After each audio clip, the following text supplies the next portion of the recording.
याद रखो कि मन शरीर का हिस्सा है, उसका आत्मा से कोई संबंध नहीं। आत्मा यदि रथ में बैठा हुआ रथ का स्वामी है, तो मन शरीर रूपी रथ का सारथी है। यह मन ही इंद्रियों के घोड़ों को इधर उधर भटकाता है। कभी यौवन के आवेश में यही चंचल मन मनुष्य को इस भ्रम में डाल देता है कि वो सर्वशक्तिमान है, वो सब कुछ कर सकता है, वो यहां का राजा है जिसके आगे हर कोई झुक जाने पर विवश है और जिसे हर कोई प्रणाम करता है। जिस तरह दीपक की बाती को दीपक तले छुपा अंधेरा दिखाई नहीं देता, उसी तरह जवानी को उसके पीछे छुपा बुढ़ापा और कमजोरी दिखाई नहीं देती। किसी भी प्राणी को उसका मन जीवन के अंत तक अपने जाल से निकलने नहीं देता। रस्सी में बांधकर उसे तरह तरह के नाच नचवाता रहता है। वो जीव को इतनी फुर्सत भी नहीं देता कि वो अपने अंतर में झांक कर अपनी आत्मा को पहचाने और आत्मा के अंदर जिस परमात्मा का प्रकाश है, उस परमात्मा का साक्षात्कार करे। हे केशव, ये सब मानकर भी कि आत्मा नित्य, सनातन और अजन्मा है, उसे शस्त्र नहीं काट सकते, आग नहीं जला सकती, फिर भी प्राणी की आत्मा को दुख सुख, शोक खुशी, मान अपमान, पीड़ा और आनंद का एहसास क्यों होता है?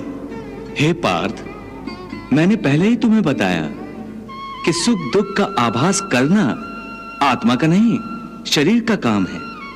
परंतु केशव, शरीर को दुख या पीड़ा तभी होगी जब शरीर को कोई चोट लग जाए या उसका कोई अंग कट जाए।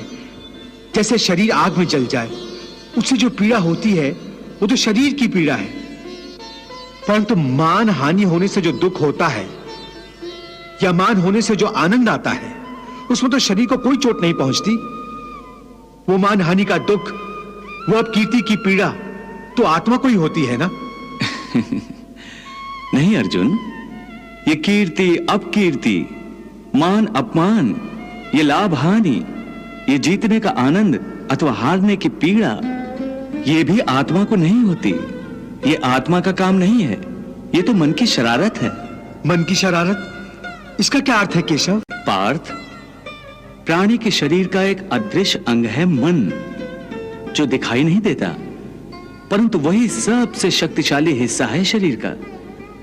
ये याद रखो कि मन शरीर का हिस्सा है, उसका आत्मा से कोई संबंध नहीं। आत्मा यदि रथ में बैठा हुआ रथ का स्वामी है, तो मन शरीर रूपी रथ का सारथी है। यह मन ही इंद्रियों के घोड़ों को इधर उधर भटकाता है। कभी यौवन के आवेश में यही चंचल मन मनुष्य को इस भ्रम में डाल देता है कि वो सर्वशक्तिमान है, वो सब कुछ कर सकता है, वो यहां का राजा है जिसके आगे हर कोई झुक जाने पर विवश है और जिसे हर कोई प्रणाम करता है। जिस तरह दीपक की बाती को दीपक तले छुपा अंधेरा दिखाई नहीं देता, उसी तरह जवानी को उसके पीछे छुपा बुढ़ापा और कमजोरी दिखाई नहीं देती।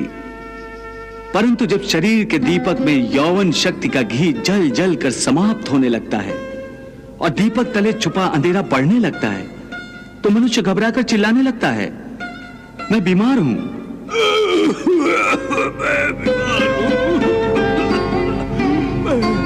मैं दुखी हूं,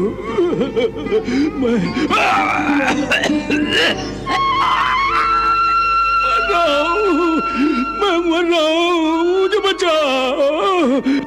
ये रोने का नाटक भी मन ही करता है। हे अर्जुन, मनुष्य को मैं के घमंड की मदिरा पिलाकर मदहोश करने वाला पाखंडी केवल मन है। Like, subscribe and press the bell icon for new updates.